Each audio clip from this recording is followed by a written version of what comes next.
सदगुरु श्री कबीर साहिब की जय।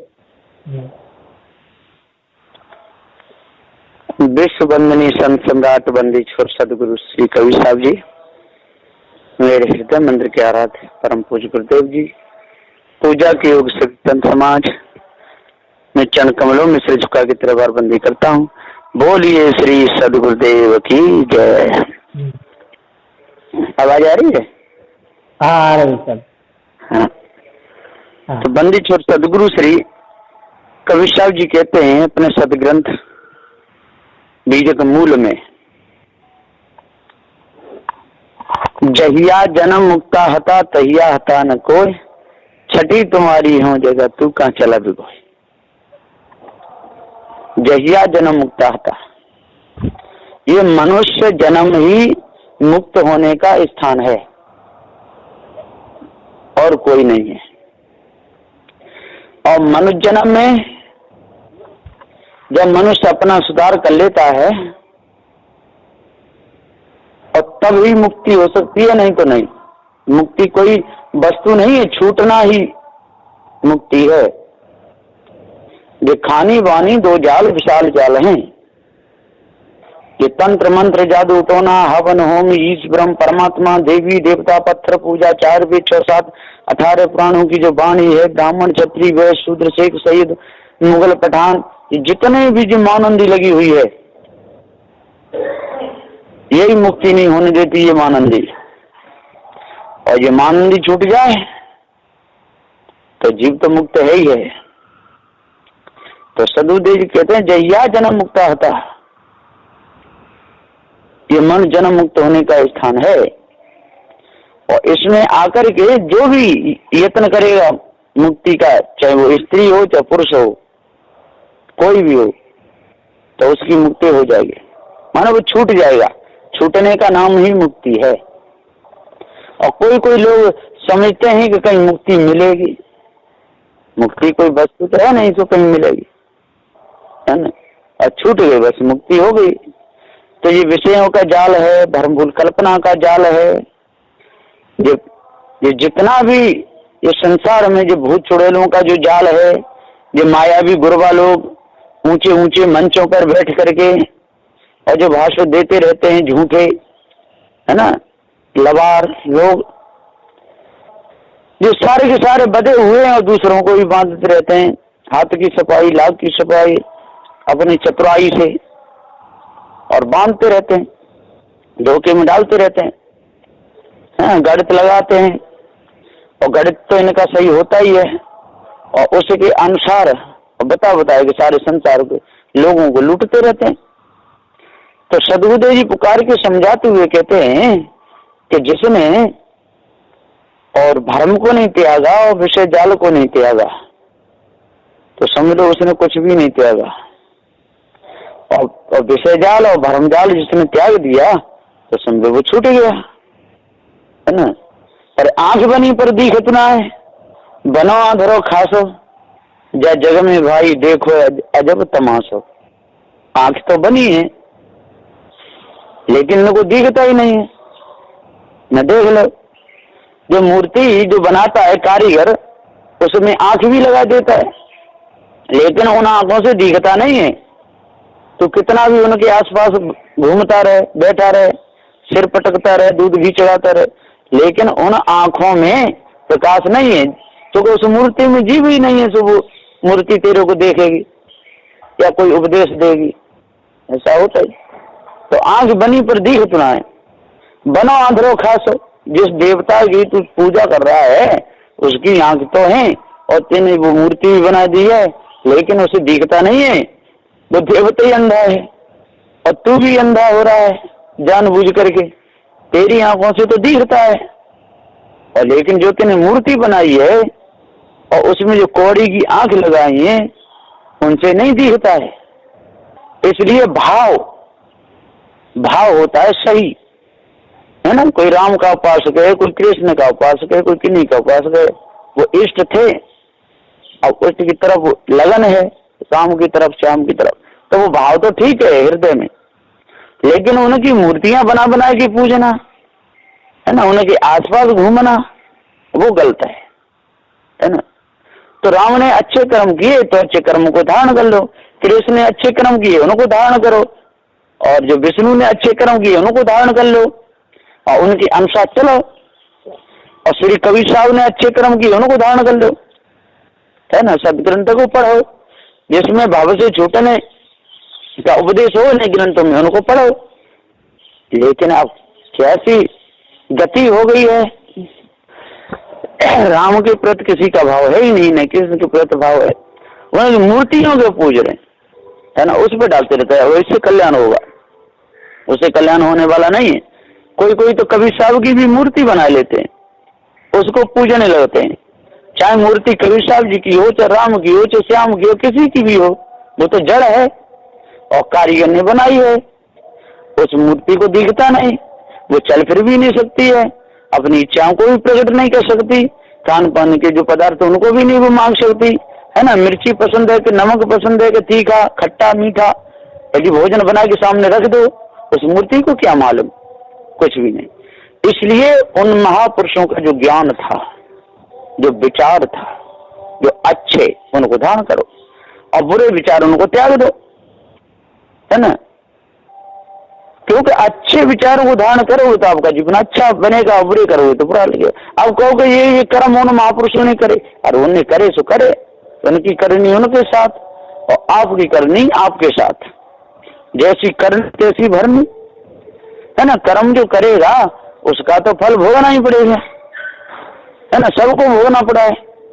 ऐसा कोई हुआ ही नहीं सारे संसार में जिसे अपने कर्मों का फल नहीं भोगना पड़ा हो, कर्मों का फल सबको भोगना पड़ा है ना। और किसी किसी के बारे में जो झूठा लेख लिख देते हैं तो उस लिखने वाले को भोगना पड़ेगा।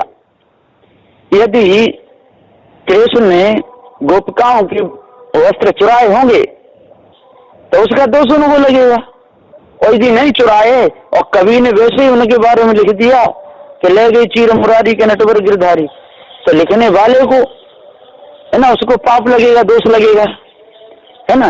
और बिंदा के साथ में और यदि विष्णु ने छल किया होगा तो विष्णु को पाप लगेगा, और यदि उन्होंने नहीं किया है और कवियों ने जोड़ दिया तो उस लिखने वाले को लगेगा, पाप तो लगेगा। इसलिए सदगुरु श्री कबीर साहब जी कहते हैं कि किसी ने किए हो बुरे कर्म, किसी ने किए हो उनको छोड़ो, और जो अच्छे जो कर्म किए हैं उनको धारण कर लो।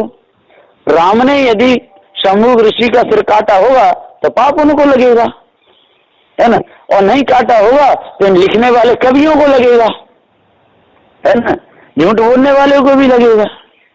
और काटा होगा तो राम को लगने वाला है, वो तो लग गया, और नहीं काटा तो लिखने वालों को लगेगा, है ना।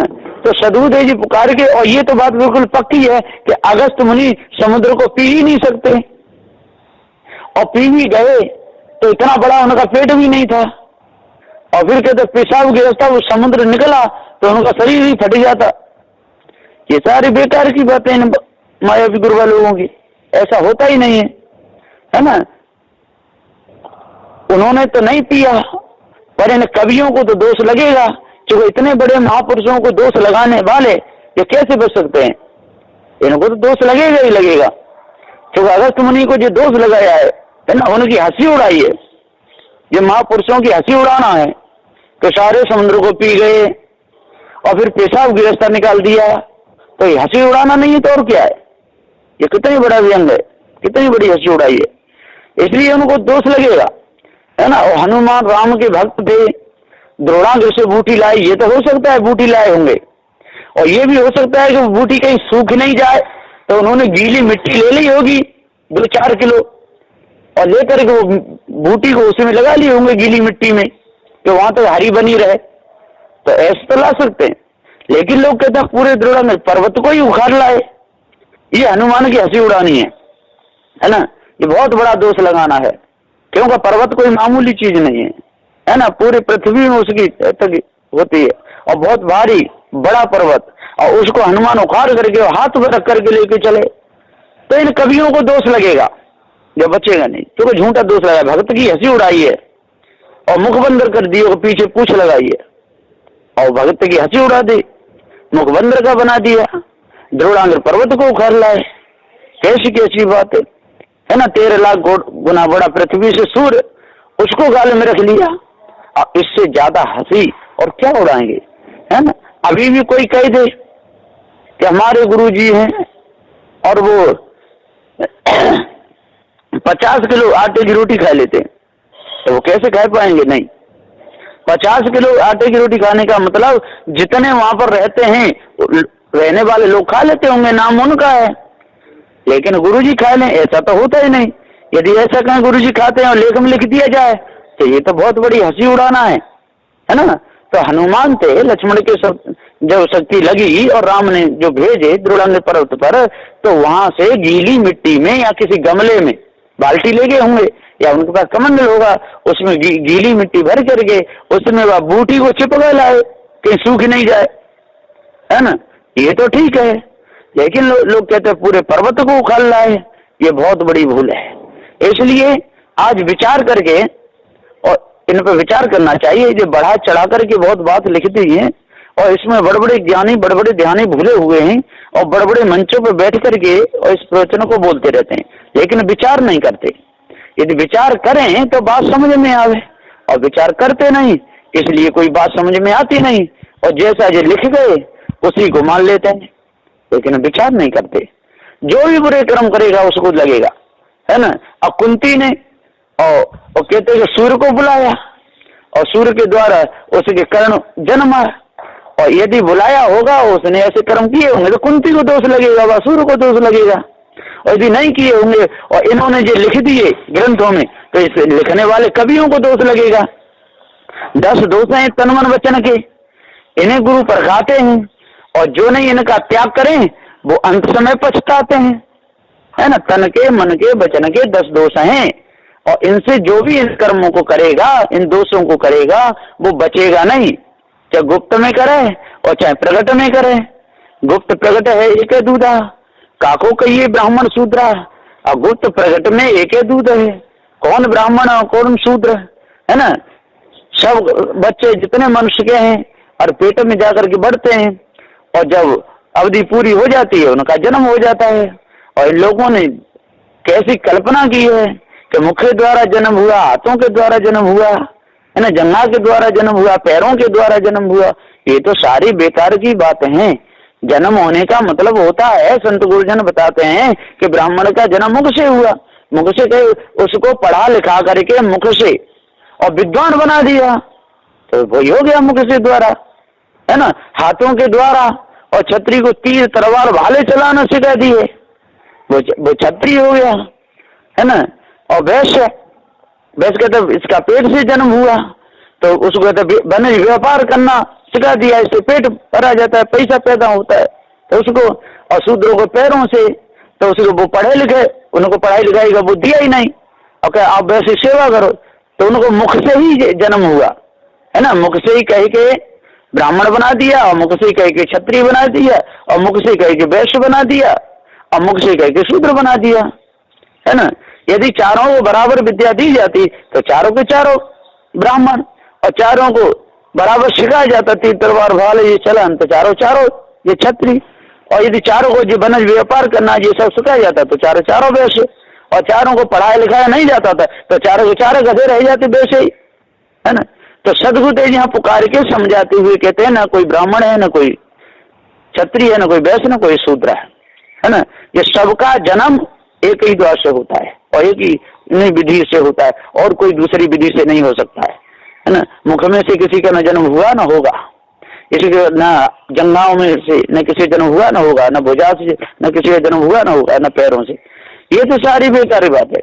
ये तो सर्वांग शरीर है, एक तरफ स्त्री का शरीर है, एक तरफ पुरुष का शरीर है ना। और दोनों के संयोग से ये संतान पैदा होती है संसार में। तो सदगुरु देव जी यहाँ पुकार के और समझाते हुए कहते हैं कि जो इस भेद को जान लेगा, धर्म को जो मिटा देगा वो ही बचेगा, है ना। उसी की मुक्ति होगी, वही भवबंधनों से छूटेगा। और जो इस भेद को नहीं समझेगा और इसी में लगा रहेगा और महापुरुषों की कमियों को देख देख करके और उनको गाता रहेगा या बिना किए हुए का उनको दोष लगाता रहेगा, तो वो बचेगा ही नहीं, है ना। दोषी उसका जीवन है, दोष उसको लग गया। न ऐसा होता ही नहीं कि कोई बच्चा और सूर को गाल में रख ले, और न ऐसा होता है कि कोई बीज सेवक होगा द्रोड़ा में पर्वत को उखाड़ लावे, ऐसा होता ही नहीं है। ये सारी बेकार की बातें। और कोई भी महात्मा हो, संत हो, है ना, टिटई के अंडे उसमें चले गए तो पूरे समुद्र को ही पी जाए, ऐसा ना कभी हुआ है ना होगा, है ना। इसलिए इस भ्रम भरी कल्पना को, इस भूल को अपने अंदर से जड़ मूल से त्यागना चाहिए और पारखी सदगुरु देव की शरण में लग करके और सदग्रंथ बीजक को और पढ़ना चाहिए। आज वर्तमान में पारखी संत को उपदेश दे रहे हैं, जड़ चेतन का भेद बता रहे हैं, है ना, उनसे उस भेद को समझ लेना चाहिए। और पारखी संतों को भी धर्म का उपदेश नहीं देना चाहिए, है ना, मंडन नहीं करना चाहिए, दूसरे मिलना नहीं चाहिए, है ना, समन्वय नहीं करना चाहिए। समन्वय से भूल बढ़ती है, भूल कटती नहीं। और समन्वय करते करते करते करते करते करते और इतना समन्वय कर देते हैं कि जीव ब्रह्म को एक ही बता देते, ये तो बहुत बड़ी भूल है। और जब तक इस भूल को नहीं त्यागेंगे और तब तक पारक का प्रकाश होगा ही नहीं, है ना। जैसे बादल हो जाता है और सूर्य डूब जाता है, इसी प्रकार से भ्रम भूल कल्पना छा जाएगी और पार ज्ञान पूरा हो नहीं पाएगा। तो क्या हालत होगी, तो ये भ्रम नहीं बढ़ेगा। इसलिए भ्रम ना बढ़ पावे, इसलिए सत्य न्याय का ही उपदेश देना चाहिए, जड़ चेतन का ही खुलासा बिल्कुल उपदेश देना चाहिए, है ना। अब दूसरे हैं मित्रता की जगह मित्रता है ना, कोई सन्यासी है, बैरागी है, सब है, पारखी संत है, मित्रता की जगह मित्रता, व्यवहार की जगह व्यवहार और सिद्धांत की जगह सिद्धांत, है ना। सिद्धांत को तो खुलासा करके निरूपण करना चाहिए, है ना। पानी को पानी और दूध का दूध अलग कर देना चाहिए। ये जड़ है, ये चेतन है, ये भ्रम है, ये सत्य है, बिल्कुल बता करके सार निर्णय करना चाहिए, है ना। और व्यवहार के समय पे व्यवहार करो, प्रेम करो, न बैठा रहो, जाओ, है ना। अब संत सभी हैं, वो उनके मंदिर में जाते, वो उन पे जाते हैं, खिलाओ पिलाओ बैठा रहो। और तो विदाई का भी रिवाज है तो उसको भी पूरा करो। लेकिन जहाँ सिद्धांत की जहाँ बात आवे, जहाँ निर्णय की बात आवे, तहाँ समन्वय नहीं करना चाहिए, वहां पर सार निर्णय करना चाहिए, है ना। ये सदगुरु श्री कबीर साहब जी का और पारक सिद्धांत है। अब इसको हम दबाएंगे या मंडन करके दूसरे को सिद्धांतों को इसमें घुसेड़ेंगे तो ये तो बहुत बड़ी भूल है। इसलिए इस भूल को मिटाने और भ्रम भूल कल्पना को तजें, तभी पूर्ण शांति मिलेगी, और उपाय से सुख शांति मिलने वाली नहीं, और ये जीव भाव से छूटेगा भी नहीं, ऐसा सदगुरुदेव का कहना है। बस इन्हीं वचनों के साथ में मैं अपनी वाणी को विराम देता हूँ। बोलिए श्री सदगुरुदेव की जय।